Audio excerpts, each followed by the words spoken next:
to save while you build? Now you can at Builders Paradise. Yes, shoppers, build up your Value Club points at Builders Paradise. That's right, Value Club members and shoppers, your favorite Food Could Buy a Club is now available at the home of hardware and more. Whether you're laying tiles, painting walls, replacing doors, upgrading windows, or fixing up your home, every purchase at Builders Paradise now earns you Value Club points. Enjoy exclusive benefits like discounts on thousands of items, special savings for seniors, instant deals, quarterly rebates, plus an extra up to 2% off every quarter. Shop more, save more, and more only at Builders Paradise. Don't miss out. Start building your rewards today with Value Club at Builders Paradise, because every bolt, board, and brush brings you closer to bigger, better savings. Terms and conditions apply.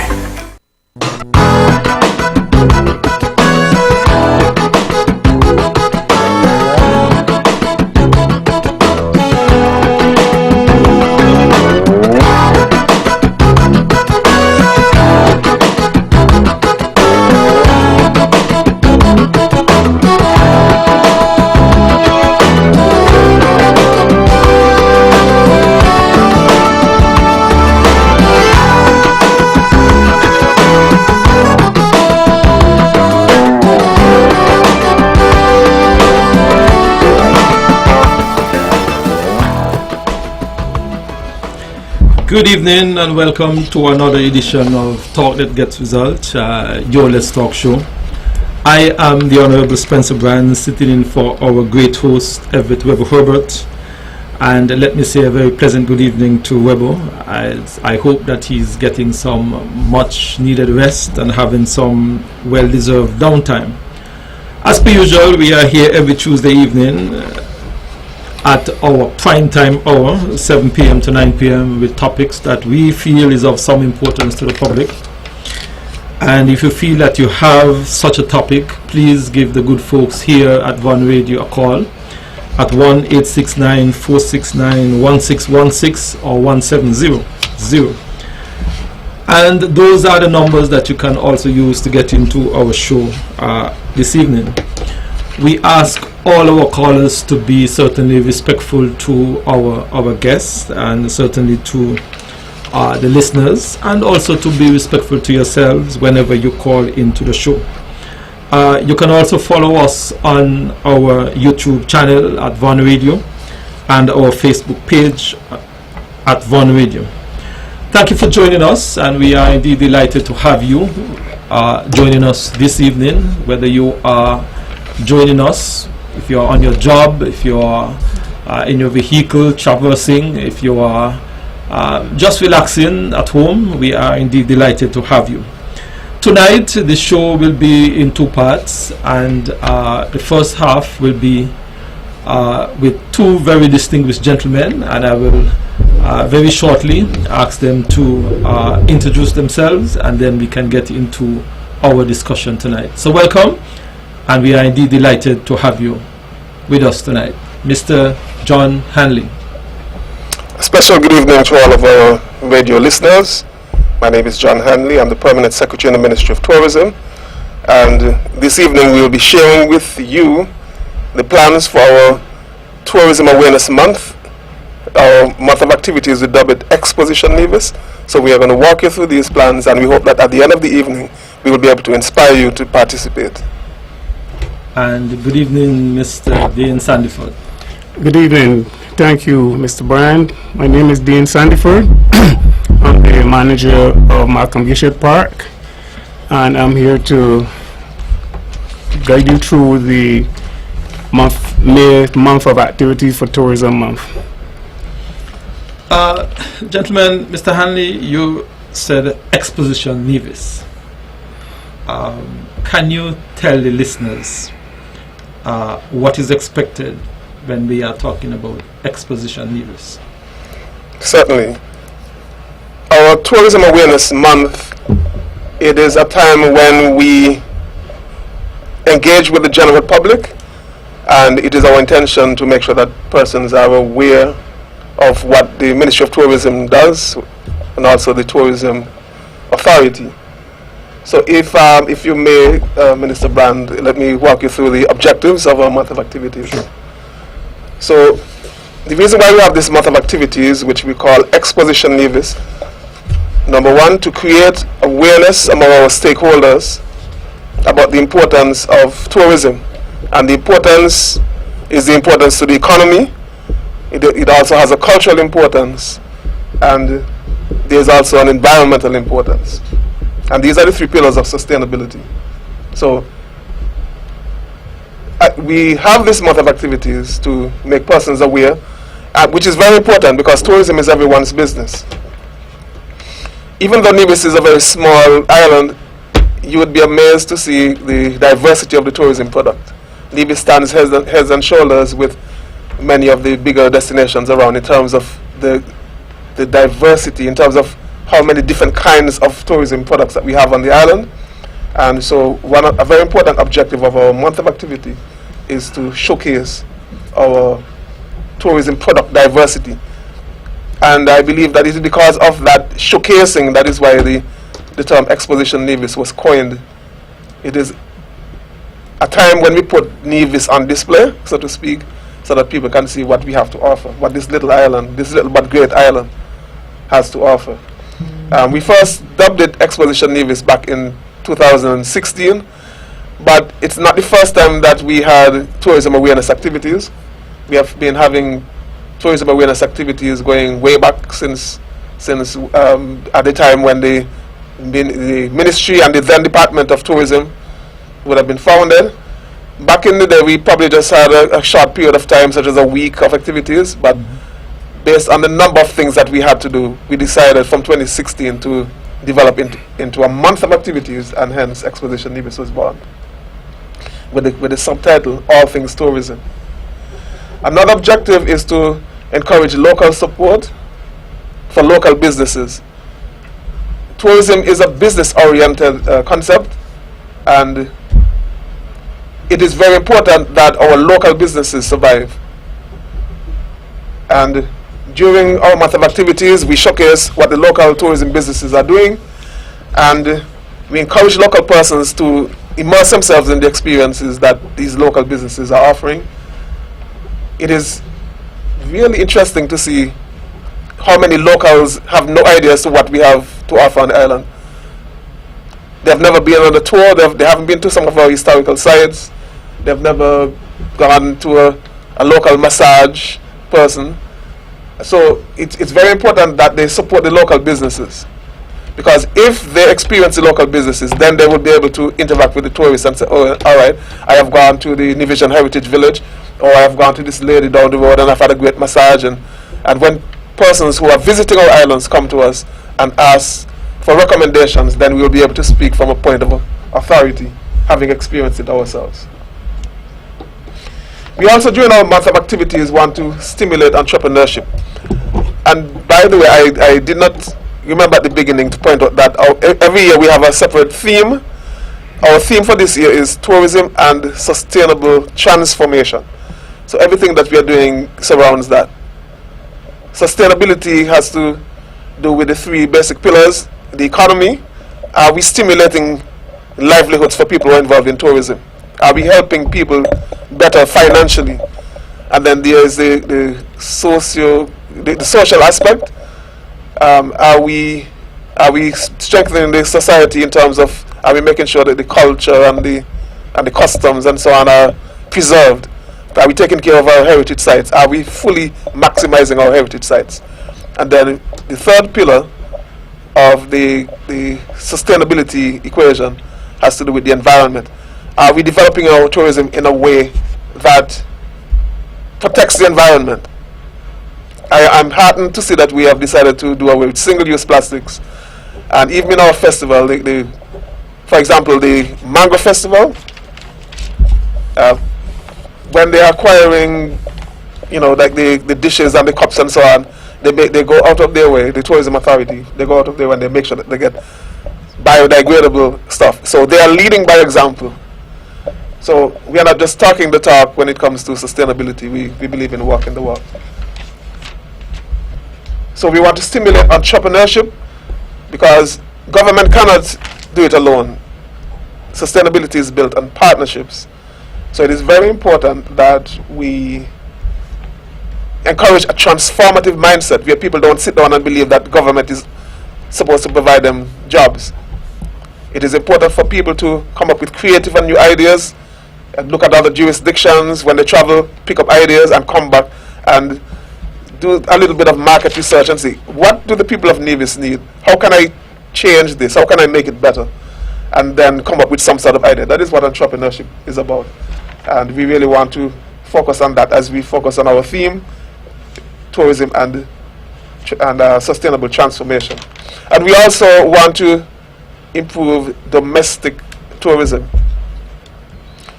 We were very strongly reminded of the importance of the development of domestic tourism during COVID, when people were not able to go to England and States and Canada and so on. So those persons who had never been to Cottle Church or Heritage Village or Bath Hot Springs, during that time they got that sort of exposure. Sadly, there's still a lot of people who have not seen these sites. So during our month of activities, we have certain events that encourage people to visit these sites. So that was a very detailed answer, but that is essentially, Minister Brand, why we have called it Exposition Nevis. Well, thank you, P.S. Hanley. I want to look at a few areas that you have highlighted very briefly, and we can perhaps expound on them a bit more. You spoke about to create awareness to our stakeholders, and I want to look at that from perhaps a different angle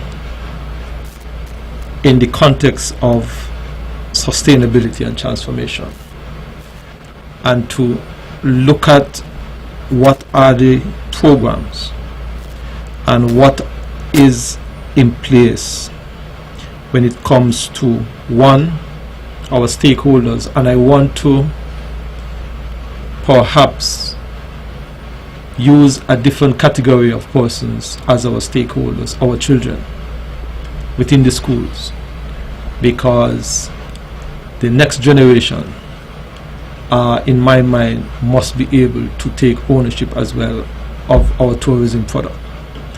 And it goes to the idea of sustainability and transformation. I perhaps am asking if it is that what we are doing within our school setting and within the context of our school and our education program, if we can also categorize our school children as stakeholders, one, and the necessary programs that are in place that will make our tourism product sustainable. And if you can expound on that a bit. I know you were once, I believe, a geography teacher, if my memory is correct. Correct. All right, so an important part of sustainability is that concept of looking at the future, making sure that we do things in a way so that our resources are preserved for future generations. Okay. So, of course, investing in our children is a very important part of the sustainability construct. I would point out, Minister Brand, that Nevis stands way ahead. I hope I don't sound too boastful saying this, but when it comes to tourism education in schools, Nevis stands head and shoulders with any Caribbean destination as a shining exemplar. We have been doing tourism education for more than 20 years on Nevis, and many of our children who we have taught in school, they've gone on to become entrepreneurs. They've participated in regional competitions. For example, the Tourism Youth Congress. They've won regionally. So people of Nevis are just as good as anywhere else in the Caribbean. So it is important to inculcate in our children the key concepts of sustainability and the basic elements of tourism, so that they grow up realizing the importance of tourism and grow up realizing tourism is everyone's business. In terms of how we implement the general concepts of sustainability, a common mistake people make is that they think sustainability only has to do with the environment. As I said, there are three main pillars. Some people get 5 pillars and 7 pillars and so on, but the 3 main pillars The environment is an important one, but also the socio-cultural aspect and the economy, the economic aspect. The livelihood aspect of sustainability is something that we often overlook, because tourism is a business-oriented concept, and unless tourism makes business sense to people, you're not going to move from point A to point B. So that is why we invest in training. A part of our month of activities is that we're going to have an entrepreneurship workshop. Tourism has to make business sense for people, but that business sense must be construed in the context of making sure that it's done in an environmentally sensitive way, and you also have to be conscious of the socio-economic context of Nevis. Mr. Standiford, one of the other areas that Mr. Hanley highlighted, and he used it as a phrase, all things tourism. I know that you are the manager of probably one of Nevis's premier facility, the Malcolm Gishard Recreational Park, and perhaps I'm sidestepping a bit from the calendar of events you have here. But when we think about all things tourism, how important has the Malcolm Gishard Recreational Park been to our tourism product? Well, thank you, Minister Brian. Malcolm Gishard Recreational Park has played a very pivotal role in the whole tourism product. Not only from a domestic standpoint, but also from a regional standpoint. The park allows us to bring people together for a variety of activities and functions, and it basically showcase Nevis as a premier destination for regional and international functions. So the park itself places us squarely on the map in terms of functions and activities. So it allows Nevis to hold its own in that circumstance with tourism. So it's played its role. It's continued to play its role in the tourism sector. When we first started, we started out very slowly, as expected, with only a few bookings, and now we're booked pretty much daily, and people are even calling from overseas, as far as England and USA, and booking for functions way in December, way before we reach half the year, and that says a lot for Nevis as a destination and the tourism product. So we're reaching far and wide in our little world over there at Malcolm Gishard Park. Well, thanks very much for that. Thank you very much for that. And I wanted to put that in the context of all things tourism, because I think while Mr. Hanley would have explained the exposition Nevis and what we are trying to do in terms of our sustainability and our transformation, I believe that has always been, in my mind, one of the added on benefit or different component, so to speak, to our tourism product. Mr. Hanley, and both of you gentlemen can jump in on this one. You also highlighted what our local businesses are doing. I am one who have always believed that local/small businesses are, in my mind, the engine of growth in any small island developing states. I believe that they often, in my mind, fly under the radar, where many persons are sometimes unaware of their existence for one reason or the other. But I think that they play a very pivotal and critical role in the economy, the type of services that they offer, and the type of environment that they create in our small island context. Give us an idea from where you sit one, how important are these small businesses to our tourism product? And just as in anything else, I gather and I suspect that there would be some challenges for small business. What are some of those challenges, and from a tourism point of view, how do you think that we can assist those small businesses to overcome some of those challenges? Oh, that's a very good question. Now, when people come to Nevis, they're looking for Caribbean authenticity. Yeah. And one of the things that these small businesses offer, these mom and pop type establishments, they offer that Caribbean traditional authenticity. So that is why we like to work with these establishments. Some of them also are community-based groups, and community-based tourism is something that is very topical, something that is catching on as a regional trend. And so we also support anything that is community-based. That is why on our calendar of activities we support activities such as the Jessup Seafood Fiesta. It is a brainchild of the Department of Community Development, but we have chosen to partner with them because we saw this great initiative and we just decided to work along with something that was already on the ground. Sometimes you just have to look around at what already exists, and no need to reinvent the wheel.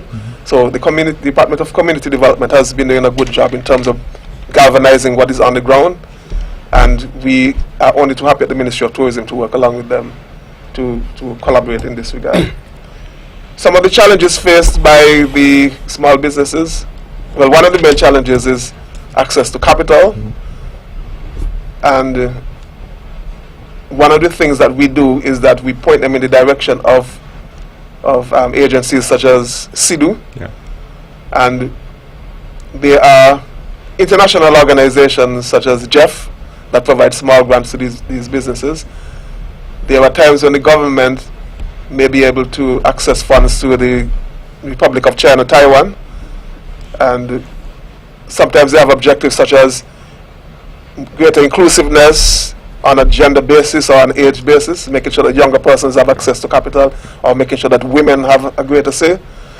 And all of these are part of the agenda for the Global 2030 Agenda for Sustainable Development.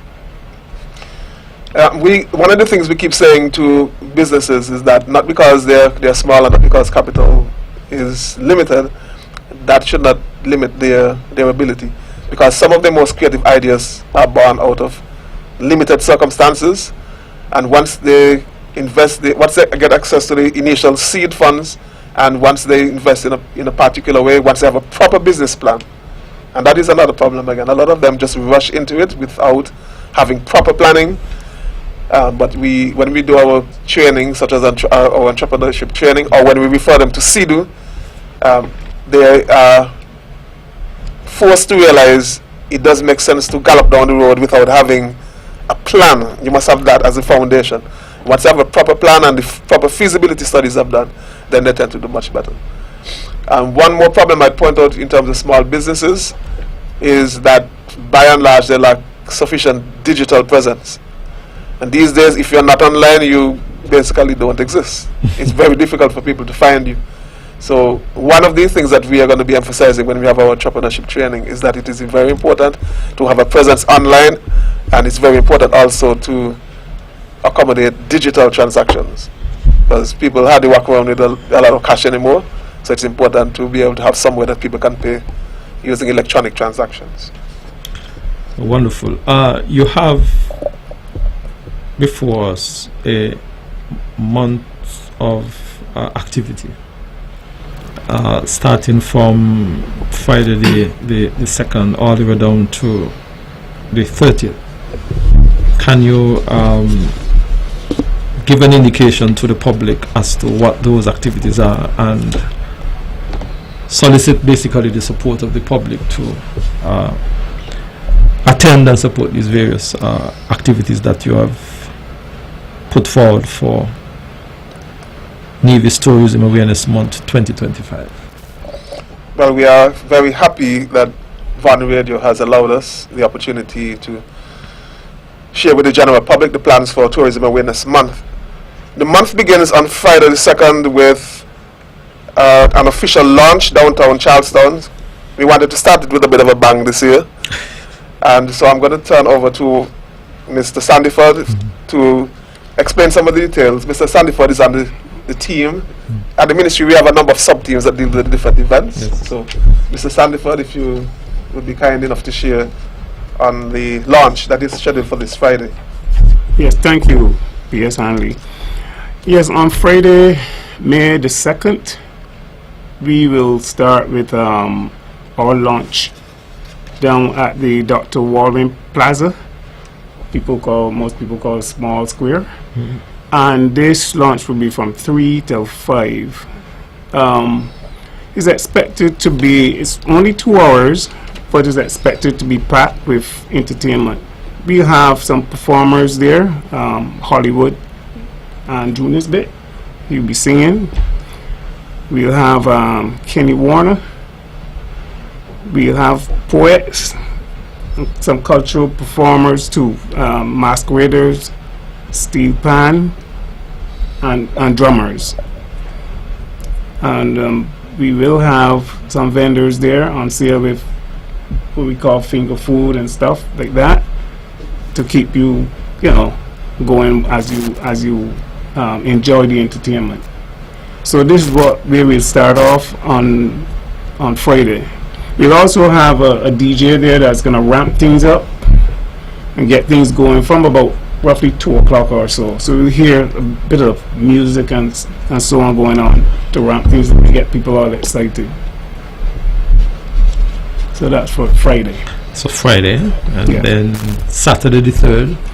Yeah, Saturday the 3rd, we will embark on an environmental cleanup campaign.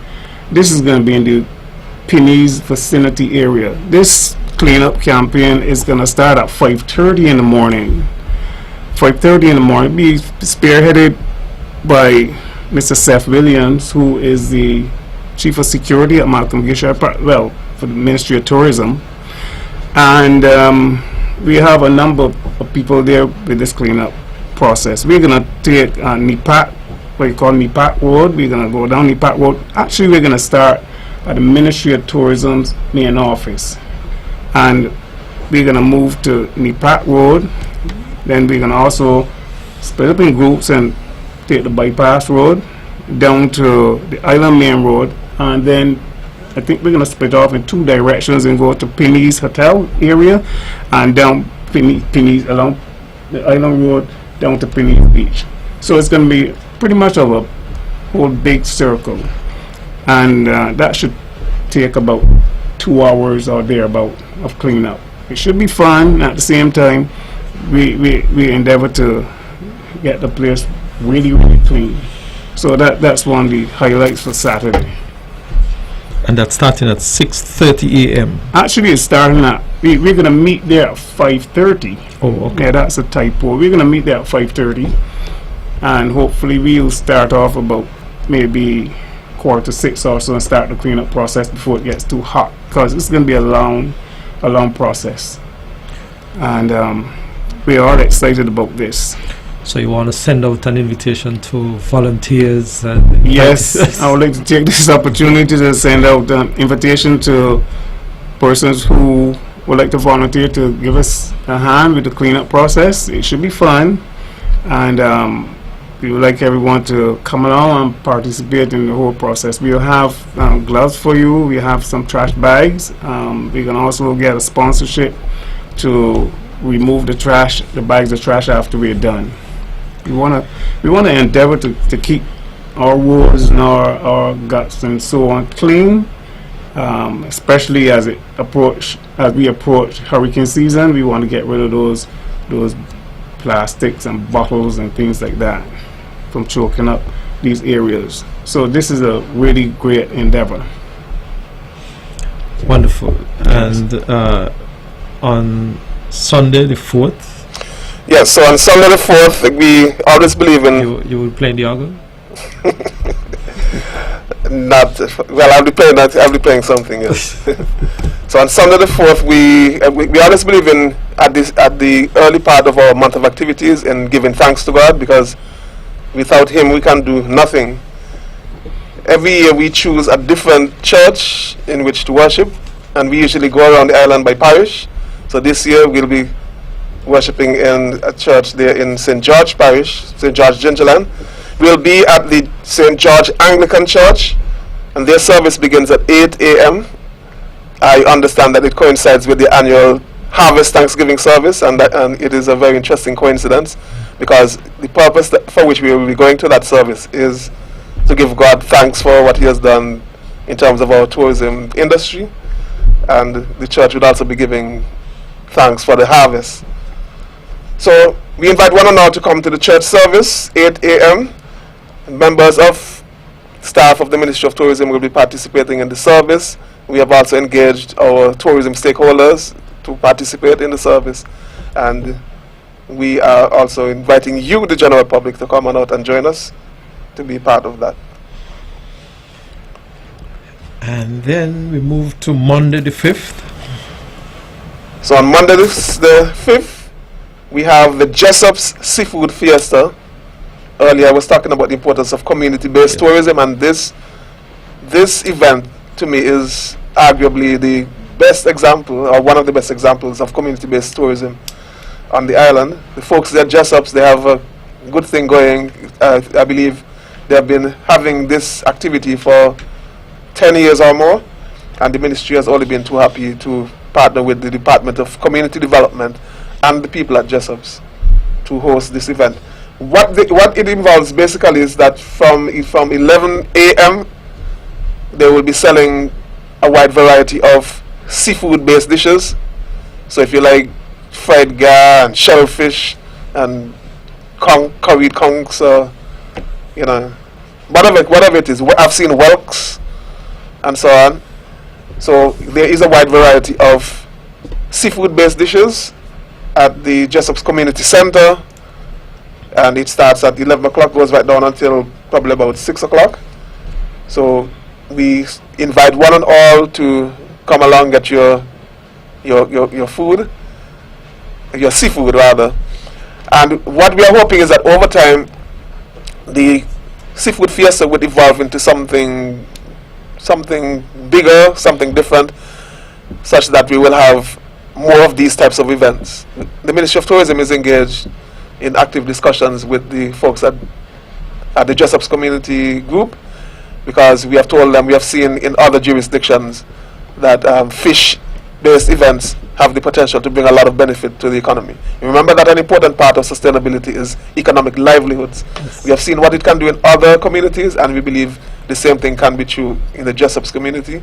So we have been encouraging them. So I hope that we can come back by Culturama Independence and so that we're having another fish festival type event. But keep your ears tuned, and we will let you know what the outcome is. Okay, sounds very interesting, and I am a lover of seafood. You said shellfish. Yes. I hope I'll be able to go and get my forte of shellfish. Just make sure you go on time. Then we have Tuesday, Wednesday, and Thursday. We have tourism radio quiz. Tell me a little bit more about this radio quiz. Okay, actually the radio quiz lasts for the whole week. So Van Radio has partnered with us. So what we have done, we have partnered with Van Radio and a number of other persons out in the community to get some very, very good prizes. Sometimes it's a dinner for two, a lunch for two, very nice prizes. So what persons have to do, they basically have to call in to Van Radio. Van Radio will be asking certain questions that we would have provided to the radio station, and the person who answers the question correctly will win the prize. And we have different categories. So on some days the questions will be for the school children, some days it will be for the adults. It is usually a highly anticipated activity, and the persons who win the prizes are usually very satisfied with the quality of their gifts. And I must use this opportunity to thank our corporate sponsors for so willingly jumping on board and assisting us with this initiative. Wonderful. On Friday, Village Life. Okay, so on Friday we have what is considered to be a staple of our month of activities, the Vision Heritage Village. those of you who have never been there, this is a prime opportunity. It's one of the best times of the year to visit the Division Heritage Village. What we do on that day is that we waive the usual admission fee, and so anyone can come in into the Division Heritage Village, and it becomes alive. It comes alive on that day. So some of the things that you would have typically found in a traditional Division village back then are the things that would be taking place on that day. Let me, not that I want to interrupt you, but they will have enough hot bread and butter? I would hope so. we try.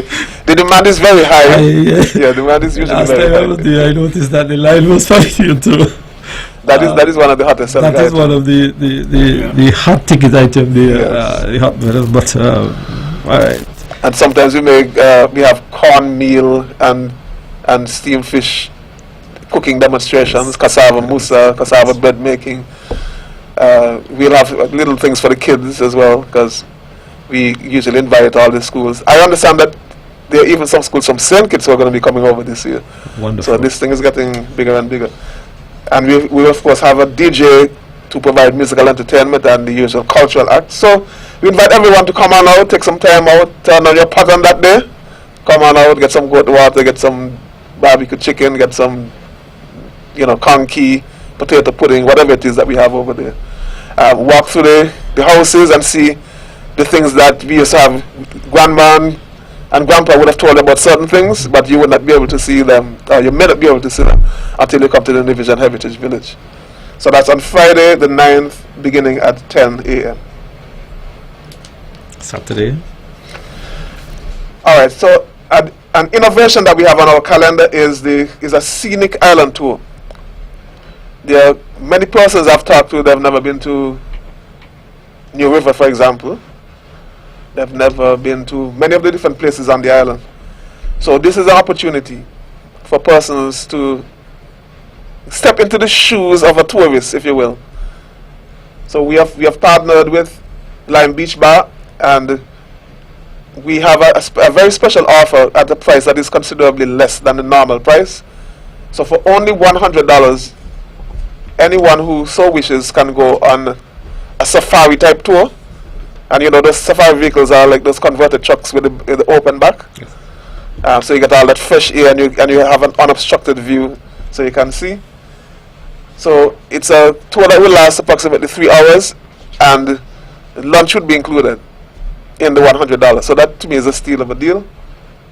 And we have 2 tours. So some persons can go on Saturday and some persons can go on Sunday. So we have a scenic island tour on Saturday the 10th, which begins at 9 o'clock. The rendezvous point is Lime Beach Bar. And we also have another tour on Sunday the 18th. So the Sunday tour begins at 3 p.m. and it ends with a sunset dinner.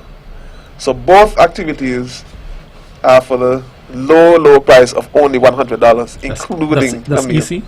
100 EC. Oh, I wanted to be sure. Yeah, so I'm going to write down Minister Brand and his wife as participants on the tour. On the 12th, I see you're having a tourism, education, hospitality, primary school. Yes. Tell us a bit more of that. I'm curious to know the additional details on that one. Yes. The tourism, education, hospitality immersion.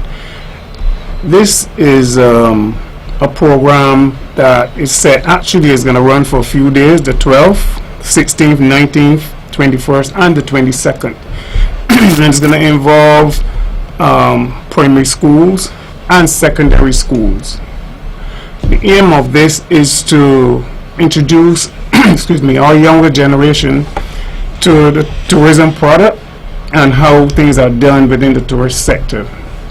They will get a chance to go to do field trips to some hotels like Mount Nevis Hotel, Wally Beach, Hermitage, Four Seasons. They will, during that time, visit certain departments, and they will be taught and shown how beds are properly made up, front desk, how we deal with guests, restaurants, and various areas of the hotel sector. where staff has to entertain and deal with tourists.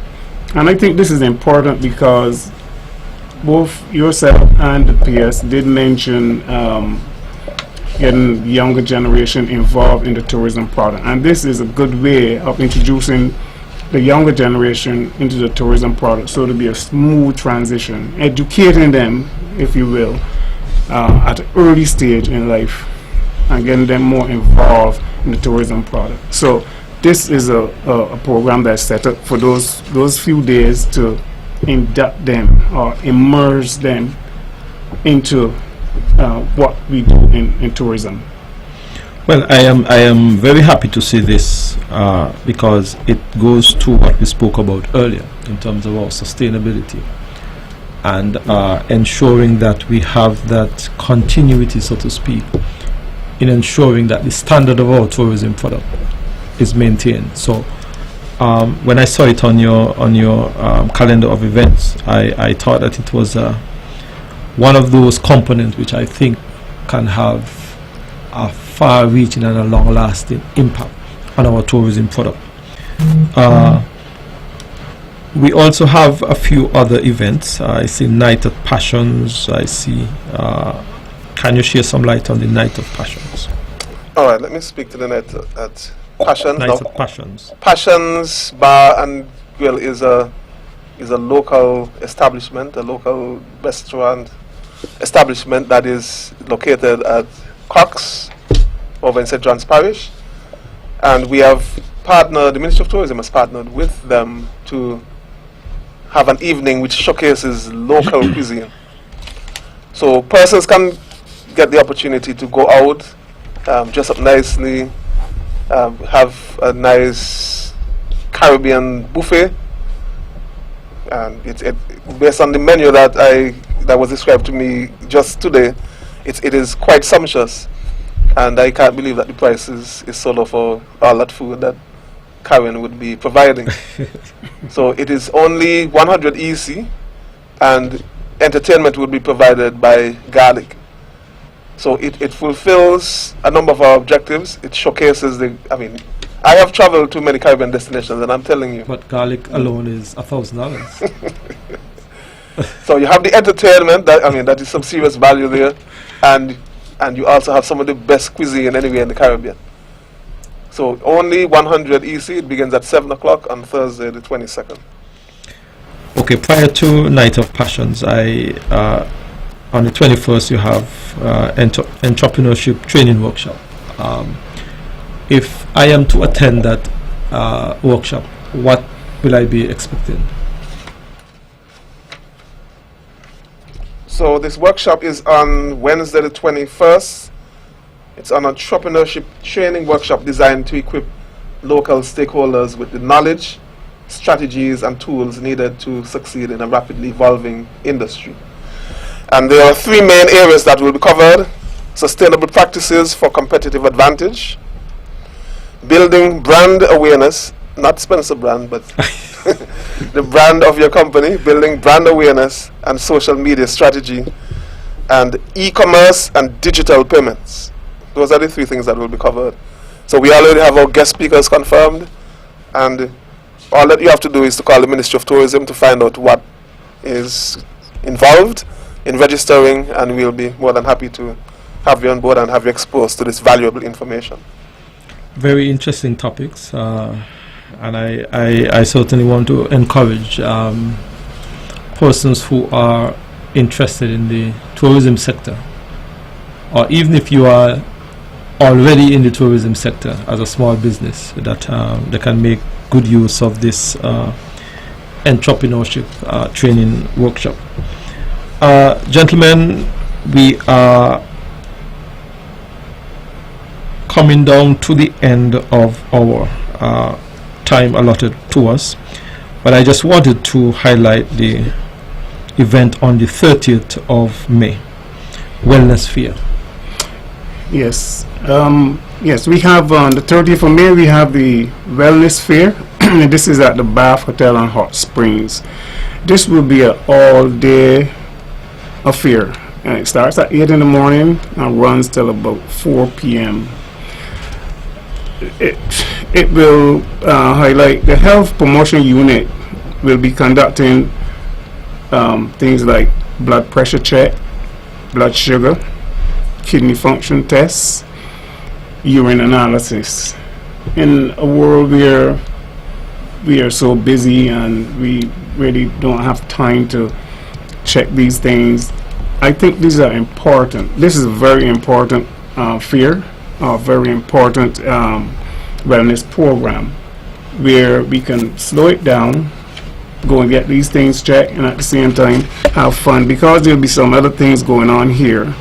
There will be fitness tests, you'll have some massages, and we'll also have the environmental health department will talk about the effects of using soap and oils in the hot tub that we have there. So we invite persons to come down and also enjoy the smoothies, protein shakes, vegetable juices, and also there'll be a cooking demonstration that'll be on site. So it's going to be fun for all, something for everyone, and we would like to invite everyone to come there and spanning for a whole day, so you have no excuse for getting there at some point and enjoying it. You have enough space for all of that there at the bath spring? We have enough room. We have enough space. And of course, that's an opportunity for persons who have never visited the newly upgraded gardens to come and have a look at in terms of the upgrades that we have been able to make. Yes. Absolutely. Gentlemen, we have been at it now for nearly an hour. What else you've got? Any?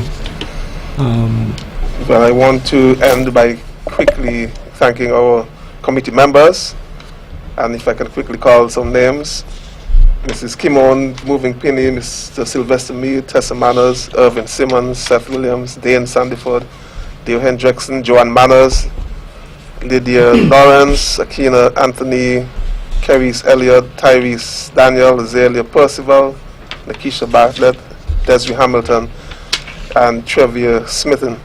And we also thank the staff at the Nevis Tourism Authority, who are under the leadership of Mr. Fayon Jones. We want to express gratitude to all of our businesses and individuals who came on board to partner with us and to make Exposition Nevis 2025 festive, edutaining, and transformational. And we look forward to the full participation of the general public. Of course, we want to thank Von Radio again for allowing us this opportunity to come and share the plans for Exposition Nevis 2025. And we look forward to seeing the Nevisian public as well as our visitors coming out to these events in their numbers. At the end of the day, of course, we don't just want this to be another set of activities. We want to see transformative mindsets. We want to see a positive change in terms of our growth and development of our tourism product. Mr. Sandiford, any parting words? I would just like to piggyback on what the PS said. We want this to be not just a set of activities for the month of May, but we would like this to transform into part of our social life as it pertains to tourism, as it pertains to health and wellness, as it pertains to our young people, our younger generation, getting to know about the tourism product and how to present it and to also develop it. So we would like this to go on and continue way beyond May, the month of May, throughout the rest of the year and beyond. So it should be a part of our daily life. Well, gentlemen, I want to thank you for spending some time here with us at Von Radio on the Let's Talk show. I want to say to the public that tourism is everybody's business, and I hope that they will avail themselves of the various activities that is being planned for Nevis Tourism Awareness Month in the month of May 2025 under the theme Tourism and Sustainable Transformation. And I hope that it will be a resounding success at the end of the day. I hope that the goals and objectives that you and the entire team would have set would have not only been met, but certainly would have been exceeded. And after the 30th of May, you can immediately start planning for 2026. Gentlemen, thank you, and I wish you a very wonderful evening. Thank you very much, Minister Thank Brand. We will take a very short break and then we will continue with our second portion of the show tonight.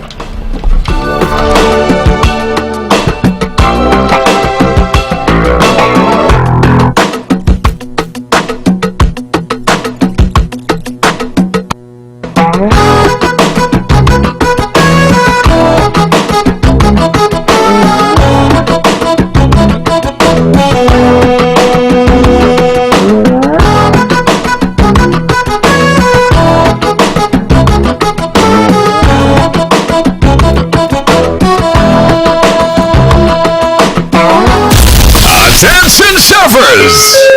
Attention builders! It's happening now at Builders Paradise! Everyday low prices just got lower!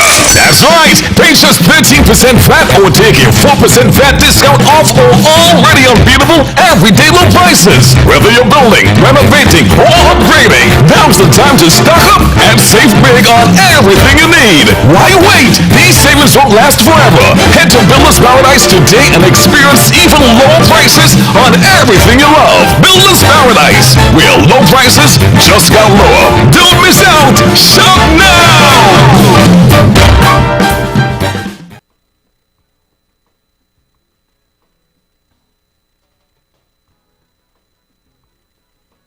Ready to save while you build?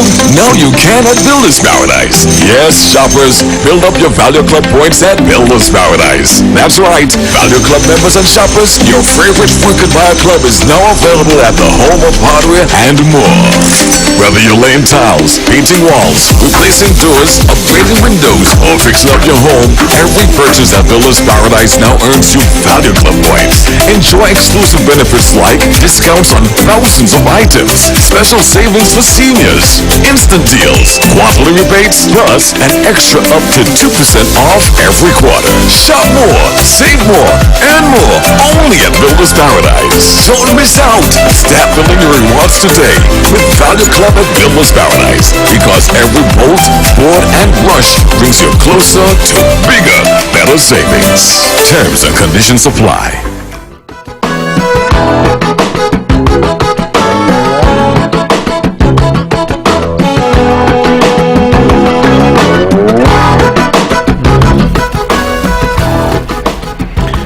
Good evening, and we are back with our second portion of the show tonight. And joining me is Mr. Glendale Herbert. Glendale, good evening and welcome. Good evening, Spencer. Good evening, everyone here at the studio.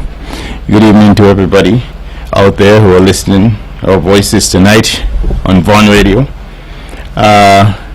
It's been last week, it's been a week, 2 weeks rather, since we last convened, and a number of things has happened.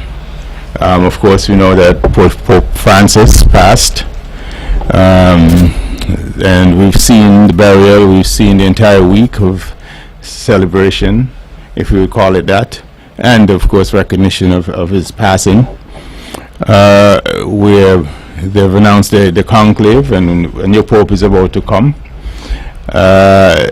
be selected by the cardinals. The idea is now whether or not, what kind of pope they're going to have, which direction the church is willing to go. Is it going to continue in the direction that Pope Francis led, as opposed to a different direction, a more conservative direction? That should be interesting. The world would watch, the Catholic world would watch, the Christian Catholic world would be watching that with great interest. And then there are a few things that happened here. The government, the federal government, put out its arms. The cartridge guns from AK-47 to pistols to 9mm, $250,000 and 30 years in jail, in some cases up to 40 years in jail, AK-47, and machine guns, and $500,000. In terms of that, is supposed to be some sort of attempt to retard folks from, or inhibit folks from deterrent rather. Yeah, from using guns, and and of course we are encouraged with the crime rate in terms of murder rate so far for this year. We've been doing rather well in comparison to many years for the last 2 decades thereabout. At point there were times we topped 34, 35 murders per year. And we've been running with a high murder rate in this region for a while. So, we have to give applause to those who, of course, when you're in power, however that came about, if they did anything to make it happen, or if they did not, they will get all the acclaim, for that occurrence, with positive occurrence in our society. We know gun violence, of course, affects the homeland.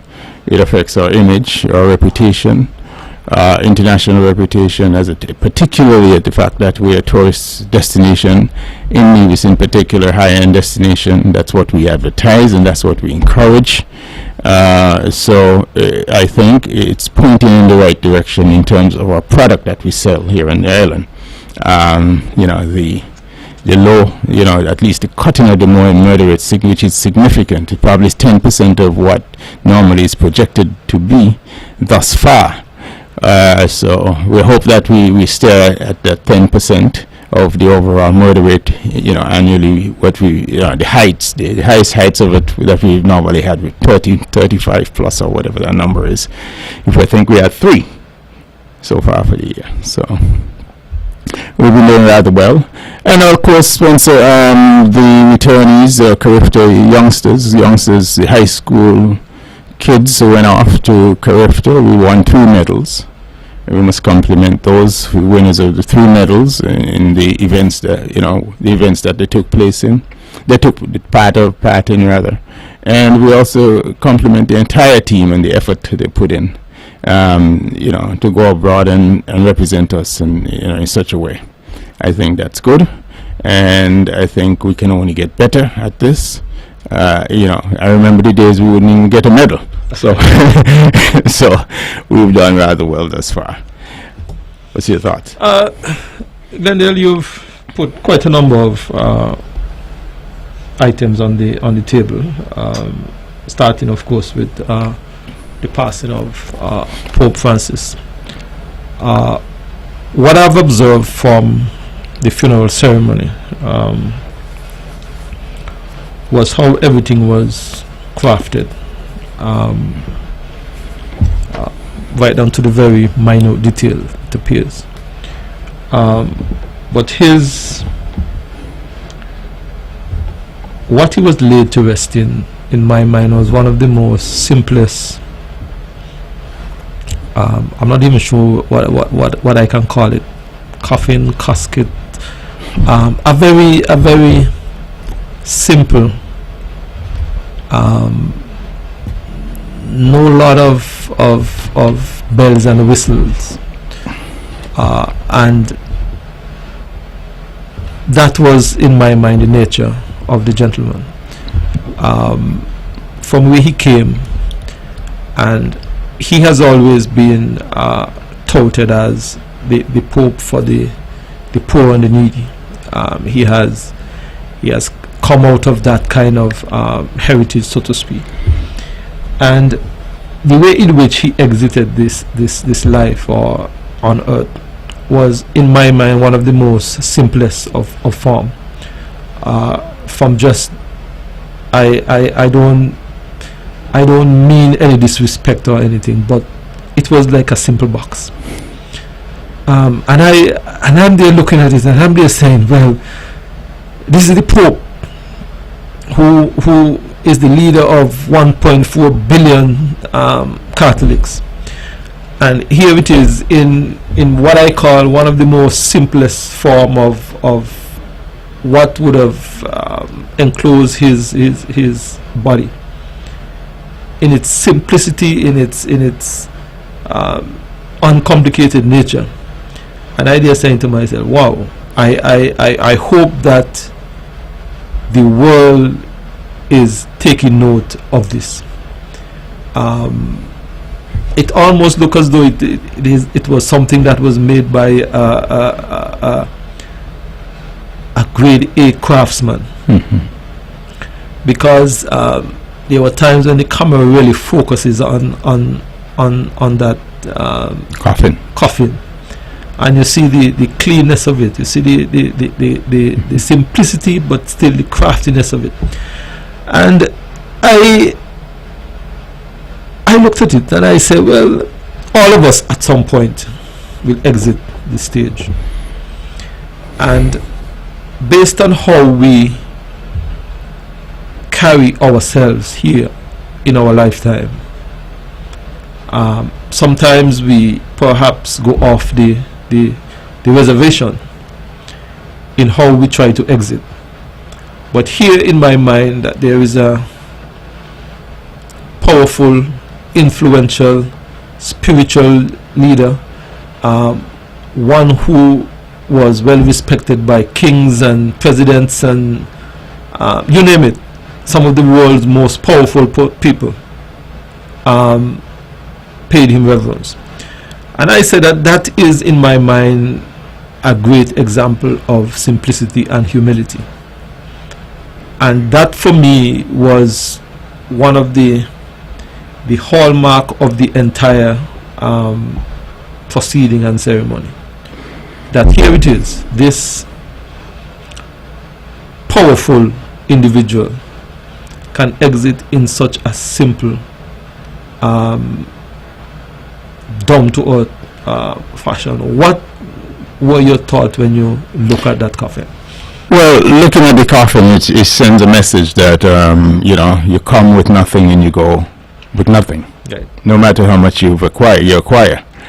And that to me seems symbolic. The Pope Francis would have risen to the highest heights there is that mankind can achieve in terms of leading a country, because the Vatican in itself is noted as a country. In the United Nations is listed as a country and not a major institution, global institution.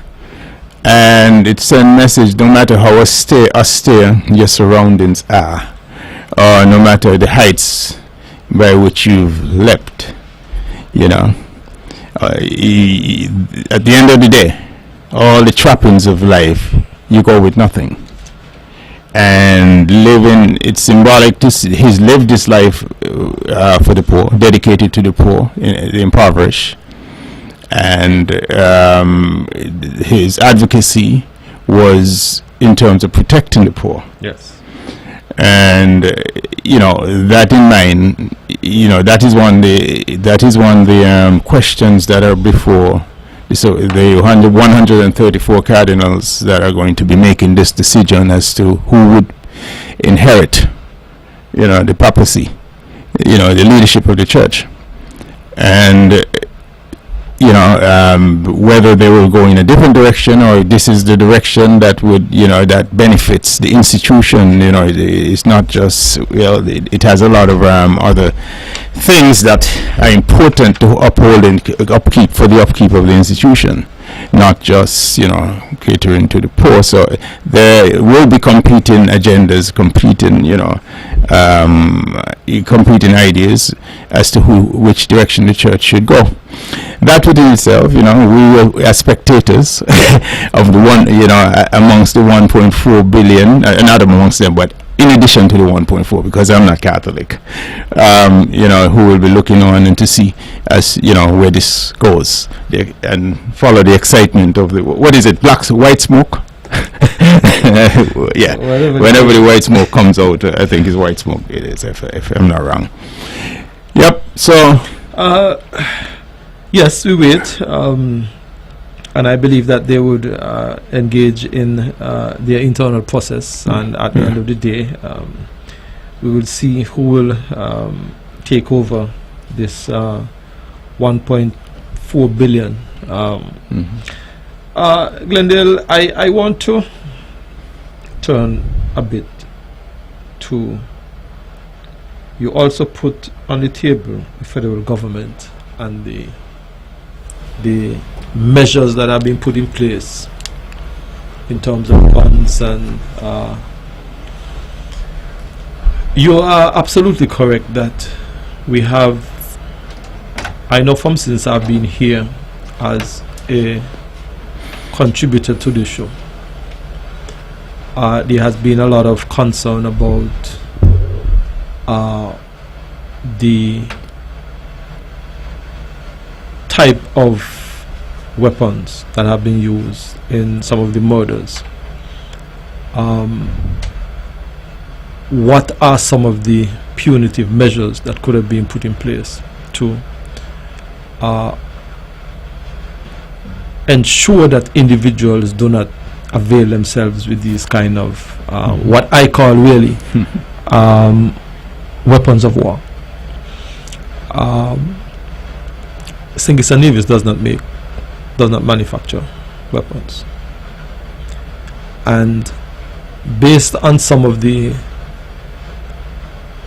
information that has come to light in some of these murders, we know that these are serious pieces of weapons that have been I believe that the hope is that it would discourage individuals from accessing. It would give persons reasons to pause, that I say, hey, look, perhaps yesterday if I were caught with a weapon, I may spend 5 years in jail. So now here you can spend up to 40. Precisely. Will it give pause to persons who are thinking that way, that they may want to? I hope it does, that it can force persons in a different direction, that can say to themselves internally that, look, I have a young son or a young daughter, I need to done away with this thing, because if I get caught, I am 30. By the time I may get out of prison, I am 70 plus, 65 plus. Plus you have a $500,000 bill. Right. So I am hoping that what has been put forward would have the kind of impact that we are hoping. We will continue to see a cessation of the kind of violent crime, murder within the confines of our borders, and I am hoping that we can look in the rearview mirror and look at this thing as a thing of the past. St. Kitts and Nevis have, over the last 20 plus, 30 plus years, have seen a lot of bloodshed. There have been a lot of families who have been disrupted, torn apart. There continue to be quite a number of persons who are living with that deep wound of the loss of a loved one because of violent crime. I am hoping that we can turn that page where we can begin to heal a nation from this scourge that has literally terrorized our islands. And I hope that we can get past this, where we can turn that page. If it means that these kind of measures that have been put in place can discourage one individual, I think that it would have been a success. Yeah, we've lost a lot of human treasure. Yes. A tremendous amount of young people have died. Children, persons who have been at their most productive age, who could have made a significant contribution to the development of our small island. And because the murder rate was so high, and we lost so many young men, years to come, maybe within the end of maybe the next 15 years, it would have an effect on our productivity. And meaning, what I'm really trying to say is that people would have gone in areas where they could have been real contributors to society, and families and what have you. We don't. That's a major loss, and as you say, the abatement of crime, murder that is, or killing, is moving in the right direction. It is affording us the opportunity to build, to go nation building, and have the youths point themselves in a positive direction. The saving of these souls, we don't know what the outcomes are. We would be no going forward, and but we can sort of we can sort of bet on the positive side and look forward to those who are now who would not go down in terms of being killed in the early stages, meaning in the early adulthood, just when they're about to get into making themselves productive, or going in directions they don't even know how far they could go, but they would have a chance. They would have a chance for self-discovery and finding their way in our society and make it, and those with the introduction of these measures, I'm hoping that souls would be saved, the rate would go down to zero, and we can all move forward together in terms of young men being able to build families and all that sort of thing. I think that's heading in the right direction. Absolutely. I want to turn to a little bit of politics.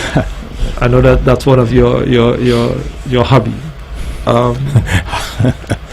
You give me a good hobby, man. Well, based on the conversation that we have had,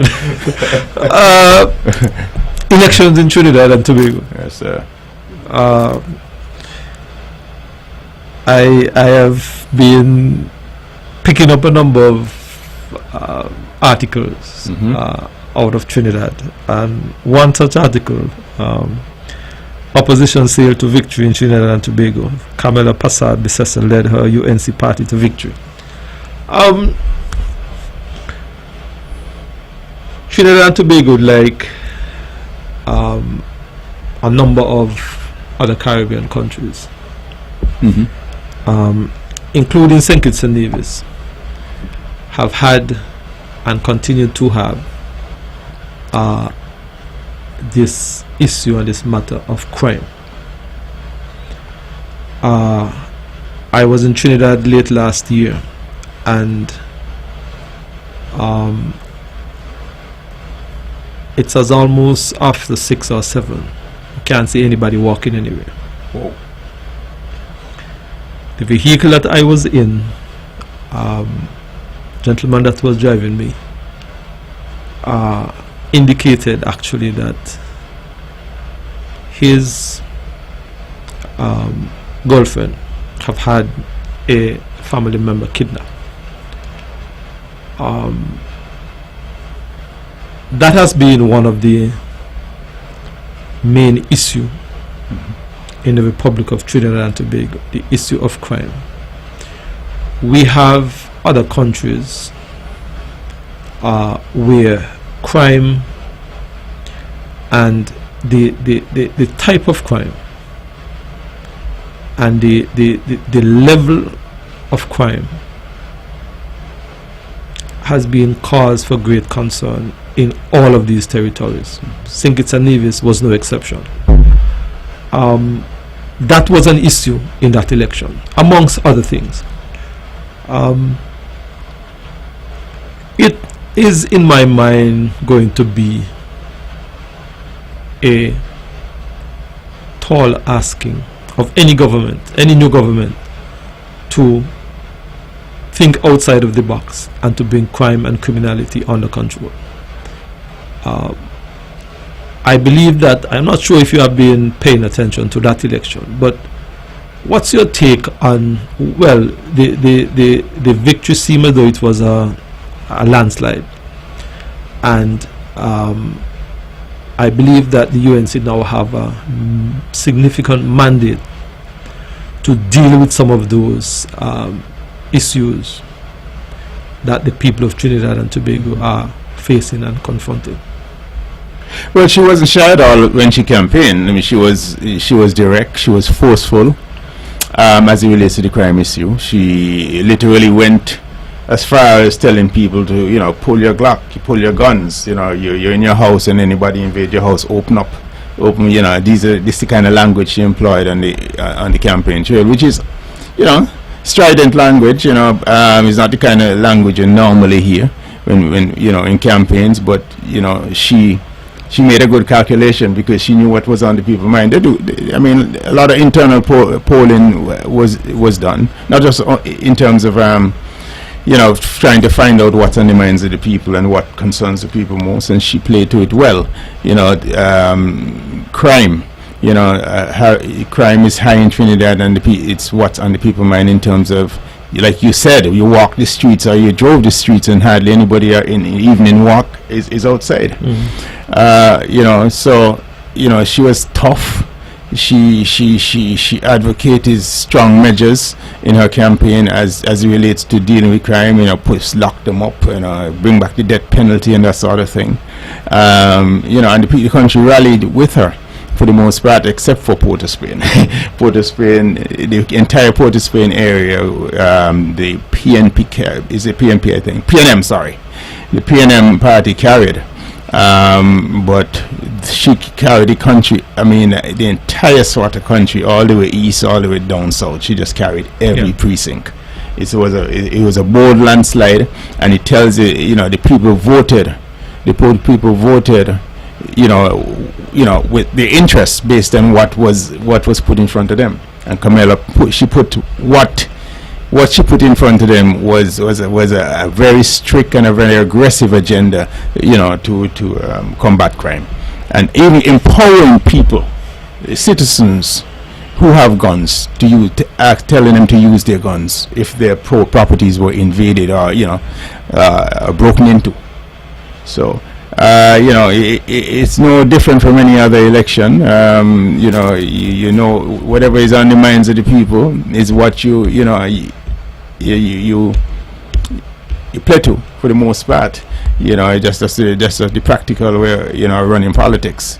You have to know what you can't look at yourself and say, well, boy, I have all the answers. The people send you there, and we tend to forget that in politics. The people send you there, you're just a servant of the people, and you're there to echo the ideas of the people, what's on the people's mind, and to address those things. And somehow, politicians, when they get in office, they forget, they start breathing a rarefied air, and there's a disconnect developed between them and the people. Mind you, they got into office with a bond with the people, and then there's this disconnect as they start to breathe this rarefied air, and for the most part, a lot of these politicians don't know anything before. For the most part, they're not well experienced in in a lot of things that they attempt to become professionals about once they become once we get elected, and that's where the disconnect happens, I think. Canada. Yeah, Canada is an interesting one again. I think the Liberal Party was down on its back after 3 elections. They won back to back. They were on their back on the way out, the most unpopular party before Trudeau resigned. Even up until after he resigned, they were on the way to lose a landslide. I think they were down by about 20 or 20 something. Yes.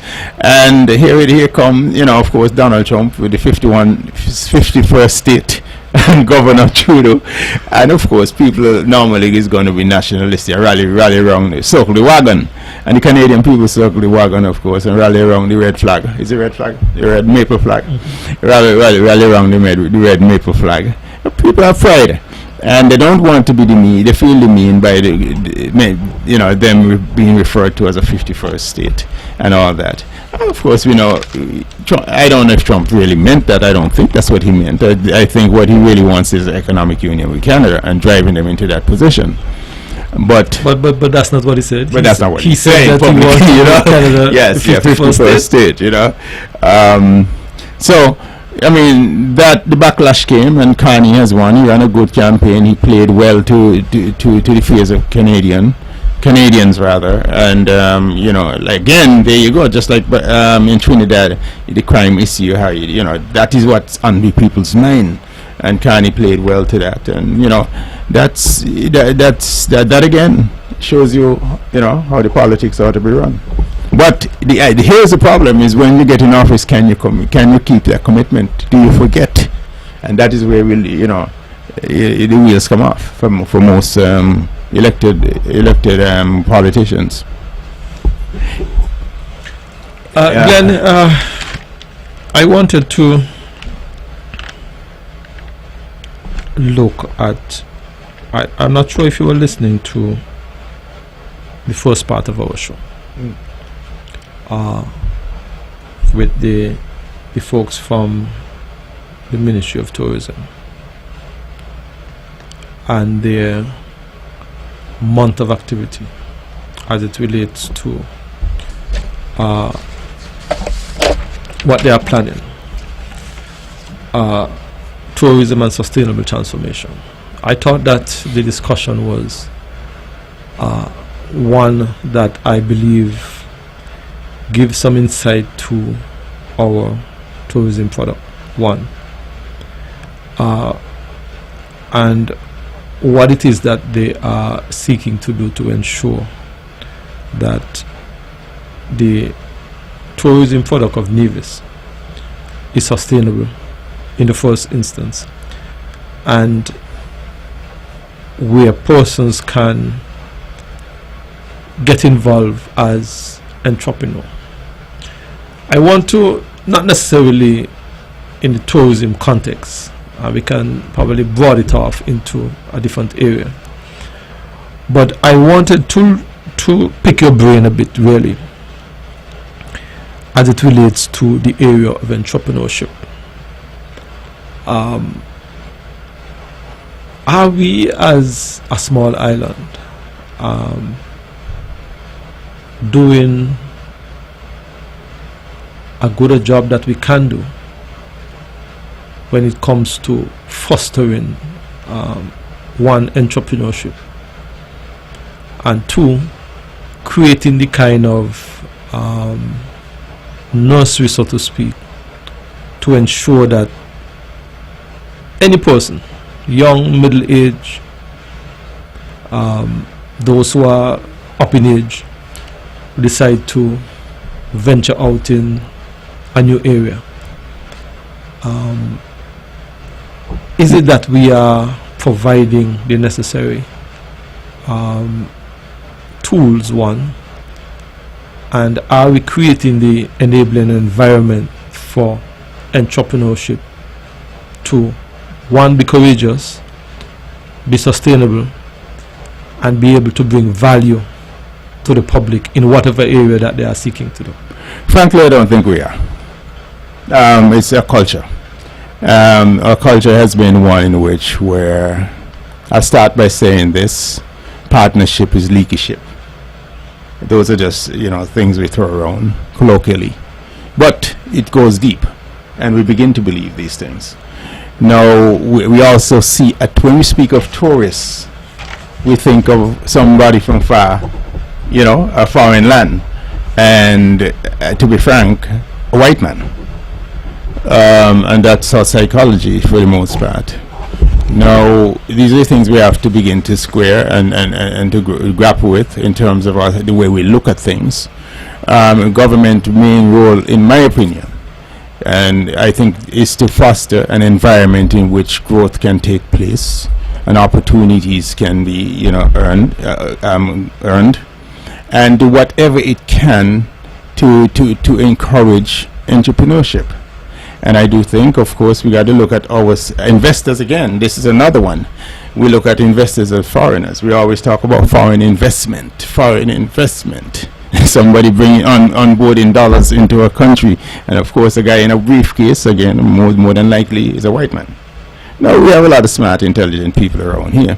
I think one of the things that we ought to do as in government is we have to create support systems for entrepreneurs, meaning grants, low interest loans, government partnering with the banks, whether it's National and the Bank of Nevis, to encourage that. You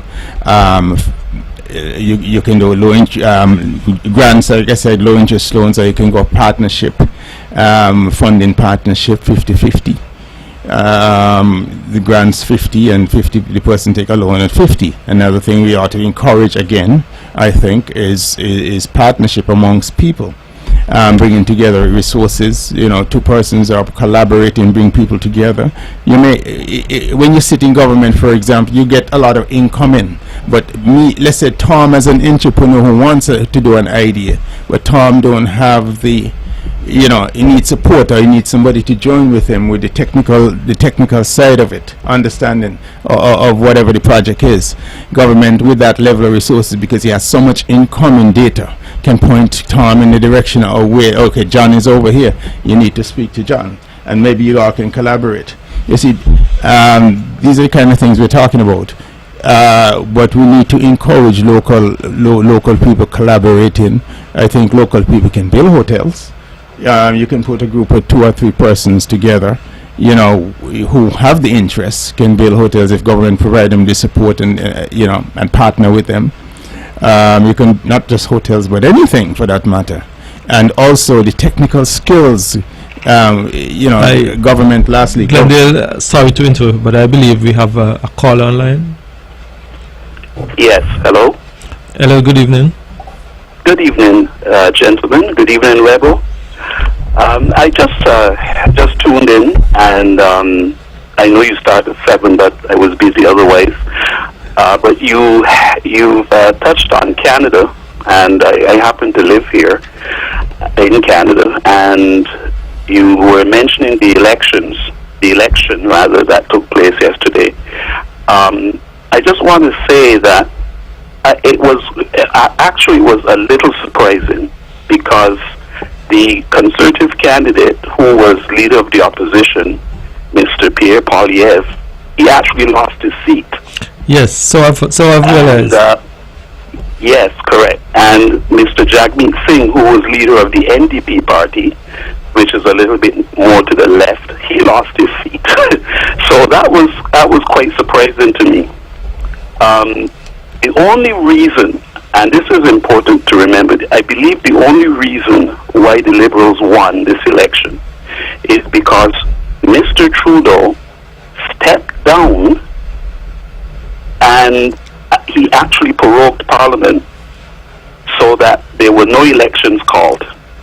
If he had dared have an election right after stepping down, the Liberals would have been toast. Seriously, they would have gone into oblivion. So I think that's the reason why, and a lot of analysts say cite that as the reason why the Liberals won this election. My thinking also is that in 2021 and just before that, Canada opened their doors to a lot of immigrants, and I believe that a lot of these immigrants voted Liberal.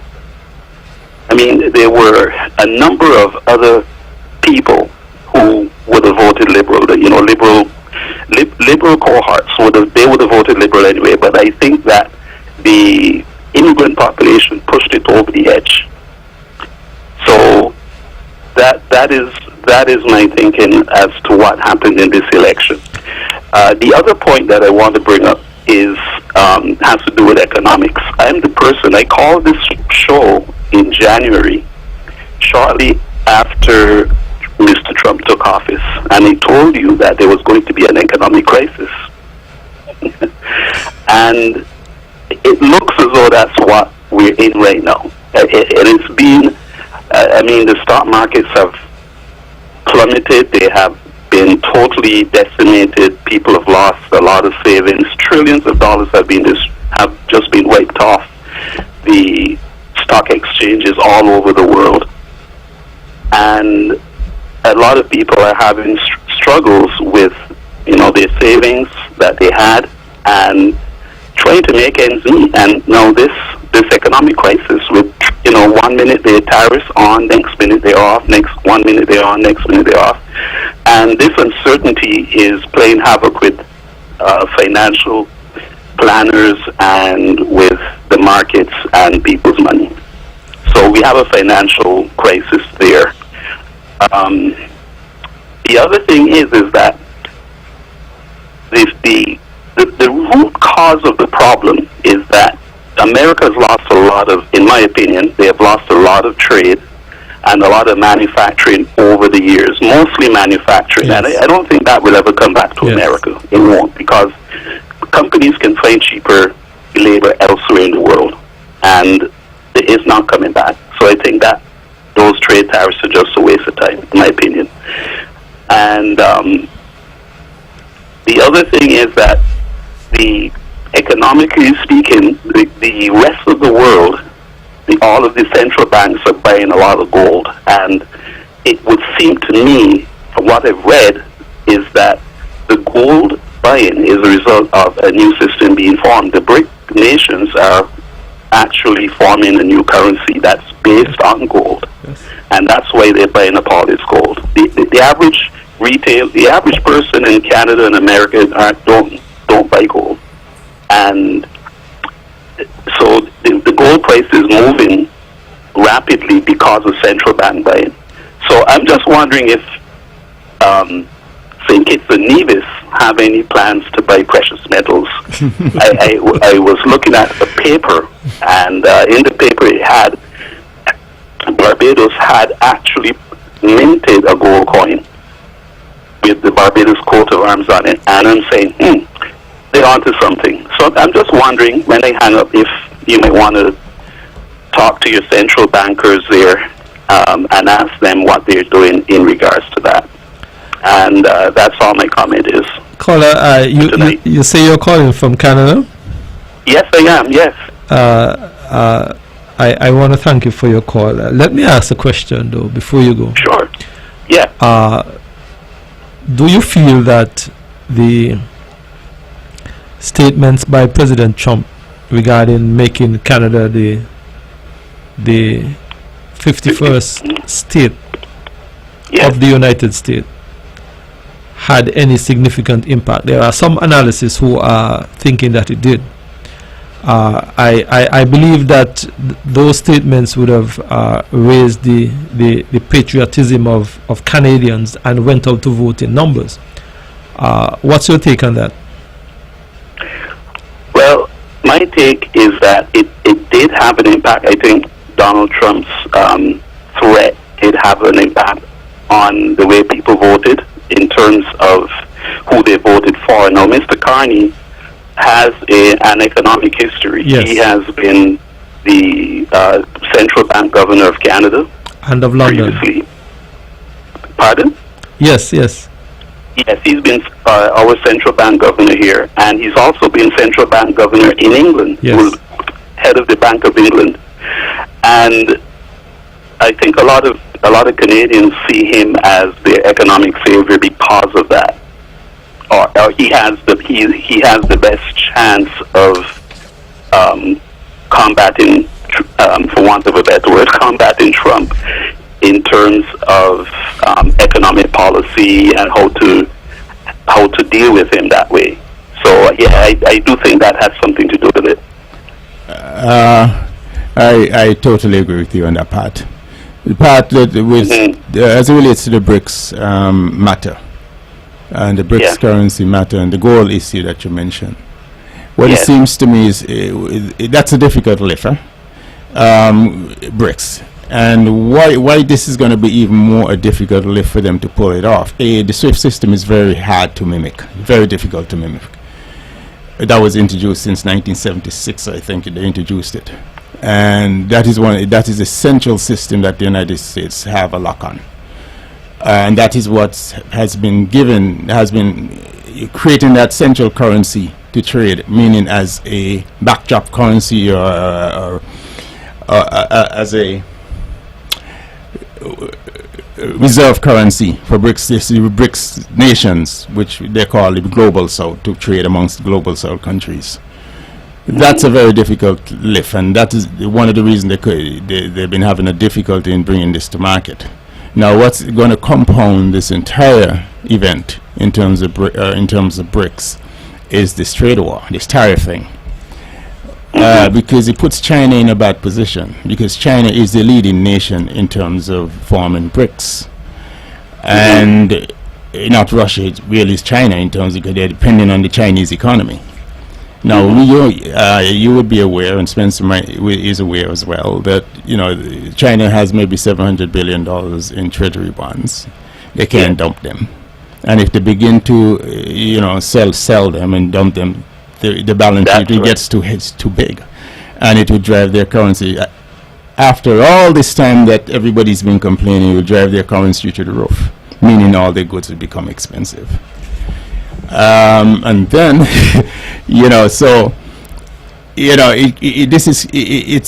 this entire tariffs agenda or the initiative by the Trump administration, I think is done with an eye towards preventing the BRICS from happening. There's no way China can pull that money out of the United States. It can't pack it anywhere else in the world. So that's, to me, they run up against a problem right there, a major problem. I will. My answer to that is that they do have some place to put it, and I agree with you up to that point that it would be difficult for them. But what they're doing with those treasuries, once they dump those treasuries and get their money, the U.S. money, they're buying gold hand over fist, and so is Russia. And India. India is buying a lot of silver and gold. Yes. And all of the BRICS nations are buying up silver, and they're basing their currency, it's called the unit. They're basing it partially, if not totally, on gold. And the United States government, the United States isn't doing that. The United States dollar isn't based on gold. It's a fiat currency. Yes. Which is, they're printing it into oblivion. They're printing every quantitative easing. We're on QE2, and we may be going on QE3. And what that is doing is devaluing the U.S. dollar. Whereas the BRIC nations they're taking all that currency, all that U.S. currency that they have in reserve, and turning it into solid gold. So they do have an answer to the U.S. And I think that the U.S. They're really in trouble. It's also been revealed that a whole lot of gold has been being imported to the U.S. recently. They're trying to get gold as well. Well, I don't know if you're aware that there have been some suggestions recently that they're looking at at one point the value I think it's announced the gold was valued at $32, and they're trying to split it 4 ways now. 3 ways, where it is $9 per ounce, and this way whatever they have in reserves, the value they will maintain their value then. In terms of what they've been spending over the number of years to back the $36 trillion worth of debt. Yes. So if they split it, they have a 3-way split. They feel like these are some of the initiatives that they're paralleling, putting out right now in terms of the direction in which they're going to go with this revaluing gold. Revalue, yes. They've been talking about revaluing, and I understand there's a revaluation sheet on the Treasury account. So the revaluation actually is happening right now, because gold on the open market is over $3,200 an ounce right now. The $42 an ounce on the U.S. books is totally skewed. It's not correct. And if they were to revalue it tomorrow to $3,200 an ounce, that would definitely go a long way in cutting some of their debt down, a lot of it. Yes, correct. Let me ask you one final question before you go. Do you get the sense that a lot of these nations that often do significant trade with the U.S. are now repositioning themselves, repositioning their economy, so to speak, to perhaps maybe looking at U.S. as a not as their primary trade partners, but as a secondary or even a way down the line alternative trading partners. Because I'm noticing that a lot of these countries, Germany, Canada, the new Prime Minister would have indicated that today or yesterday in his speech that, listen, we now have to begin to reposition ourselves. Do you think that that is what is happening globally? That is what's happening globally. There's a reset taking place globally. But could I ask a question, caller? Yes. How is it possible for them to pull off this when the United States consume 39% of global production? I mean, 39% of global production. Who's going to buy this stuff? Think about what I'm saying. 39%. Okay, well, global production. I am not arguing that I want to know how you're going to trade. Hear me out. How are you going to fill that gap? Let's say you excise the United States, or you push them aside, or whatever the case is, and you trade around the United States. Who's going to consume your goods, and who's going to? When they consume your goods, you get money. Who's going to give China now $600 billion a year, when you have a 1.4 billion population to feed? And if Europe goes along, meaning Western Europe, it goes along with pulling out money out of it. That's $1 trillion out of the economy. How are they going to square this one? And who's going to trade? Who's going to make up that trade gap? Okay, if I understand your question correctly, you're saying who is going to trade with the U.S.? No. Who is going to make up the trade gap? Yeah. Right now, the BRIC nations, including China and Russia, they do all of their trade now in their own currency. They don't use the US dollar. They bypassed it, cut it out completely. And other BRIC nations, like Ethiopia has joined, Saudi Arabia has joined. So many important countries have joined the BRICS and the whole purpose is to avoid using US dollars. And they're almost there, in my opinion, and the opinion of a lot of money managers and fund managers that I've followed have said that. So America is actually this trade wars, as far as I can see, that Trump started, they're shooting themselves in the foot, and it's not going to get better. So I think he should just stop, as one of our former prime ministers has said, stop the nonsense. Basically, that's what he said. So I hope Trump listens to him. Okay. So all right, that's all I have to contribute for tonight. It was a pleasure speaking with you all. Thank you very much, Thank you. and it's good to have you all the way from Canada. Have a good evening. Yeah, you're welcome. Good evening.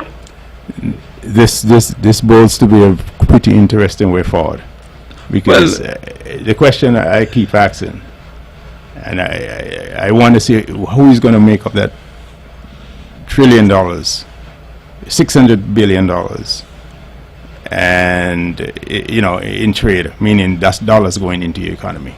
Glenn, I believe that the rest and how you gonna Glenn, I believe that the rest of the world is fully aware that the United States is undoubtedly the largest market. No if, no buts, no maybe. That's one. The United States also control a significant conduit, so to speak, when it comes to the movement of funds and currency and monies and so on. Through their system, they literally control the global movement of monies. So you are, in my mind, you are absolutely correct. It is not going to be an easy proposition for any country to, quote unquote. I believe we have another caller on the line. Good evening, caller. Good evening. Good evening. Well, first of all, the elections in Trinidad. Yes. I am somewhat surprised to hear that what's her name? Camilla? Yeah. Is it so? has adopted that kind of style again, and it has led to success. This kind of bellicose, in-your-face, braggadocio type of style. Okay? I well remember her first term. I well remember her saying, making statements like Trinidad is no ATM for the Caribbean. Yes. She tore up agreements that was it Manning had made before concerning, for instance, the BICO Clico affair. Right? Yes. They had come to some kind of agreement with and I believe that there was something to do with some oil agreement for the Caribbean as well. Right. Yes. And so I have to wonder what bodes for the Caribbean with her re-election. All right? And it just goes to show that when people are desperate, they do desperate things and don't really care about past record and things like that. They want to change, and they change. Okay? That contrasts actually with a video I saw, a live I saw, with a past Prime Minister as well, Alan Chastanet of St. Lucia. Yes. And I couldn't believe the things I was hearing from him. You would never believe he was actually a past Prime Minister who would be in the company of other Caribbean Prime Ministers and would therefore have been a mover and shaker in the region. Because he was you're probably accustomed to when you're in opposition, you see all that is wrong, and you sound very reasonable. I mean, he was saying things, giving suggestions, for instance, on how our CBI could be straightened out. Basically, he was saying that instead of all the five islands, I think, competing with each other in selling passports, and he was really shy to say that we sell passports. We want to say we sell citizenship. He wasn't. He was saying that instead of all of us competing to sell passports, that it should be a centralized system, partly regulated by the central bank, and then we divvy up the proceeds in some way, in whatever kind of arrangement, whether by per capita or whatever, those kinds of things, which you think would make sense if we're really trying to integrate, because his point was that really and truly, when you buy a citizenship in any one of the OECD countries, yeah, you're essentially becoming a citizen of the rest, and so to me that would make sense. He also made the point that all the governments have been very secretive about these programs, right? Past and present governments, right? And you wonder, like I said, he was a prime minister before, and you wonder what kind of epiphany he had to say these things, right? Basically saying that the whole CBI program, all the CBI programs are corrupted, right? So and another good point that he made was saying that because I think a caller asked why we don't proceed more towards integration, and his response essentially, we don't have to do that. We can. There's no reason, for instance, why we should have 8 or 9 different ministers of education in the region. In other words, you can integrate in particular aspects without losing sovereignty. I thought that was an interesting concept, but I brought up that in light of what someone just on the panel just referred to as politicians forgetting that people elected them. When they go into office, they don't deliver. They forget what the campaign done, and they don't deliver. And so that reminded me of that. But it was an interesting conversation that he had. I think it was on Patch's program. It's really worth a listen to his views on the whole thing, and so it would be interesting to see if he got back into power, how he would be thinking. With regard the election in Canada, I have no doubt that it was a reaction to what Trump has said. So our program just tonight, which says that it's not only going to have repercussions there, it's having repercussions in Mexico, where the president's approval rating has gone sky high. In Australia, as far as Australia, where the governing Labour Party, seemed to be on its way out and is now resurging again based on opposition to Trump. So it's no surprise to me that Canada would essentially do what it did. Okay, and finally, with regards to BRICS, I think based on what is happening with Trump, they will be forced to have some alternative to the dollar as a result. Okay? Actually, I think part of what Trump is doing is to forestall that. Okay? I think he's already writing on the wall, and he's trying to forestall that. Whether he will succeed is another story. But it is really making other countries think about alternatives to being so dependent on the U.S. And you mentioned 39. It consumes 39% of goods. Yeah. Caller, Right. I hate to interrupt you. We are almost out of time. Okay. Can you wrap, Yeah. please? So basically, I am saying that 39% can easily be absorbed. By the internal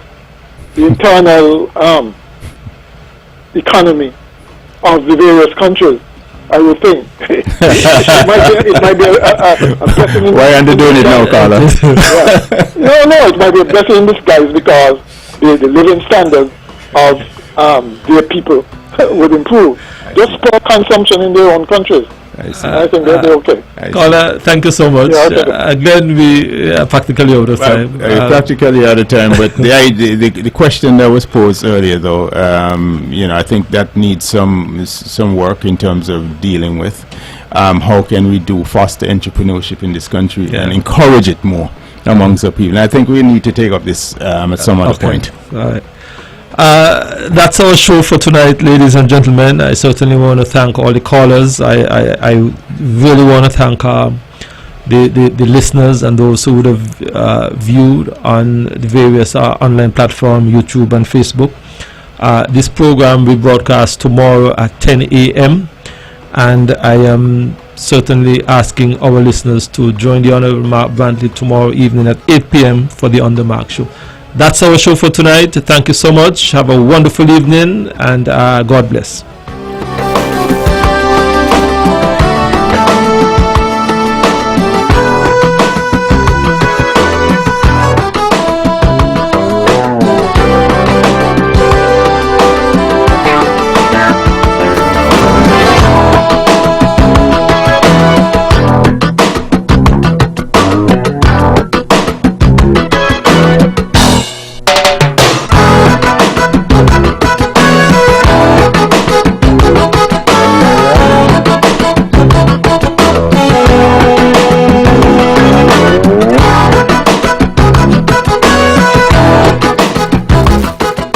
views and opinions expressed on the preceding program were solely those of the participants and do not necessarily reflect the views of the Nevis Broadcasting Company Limited or its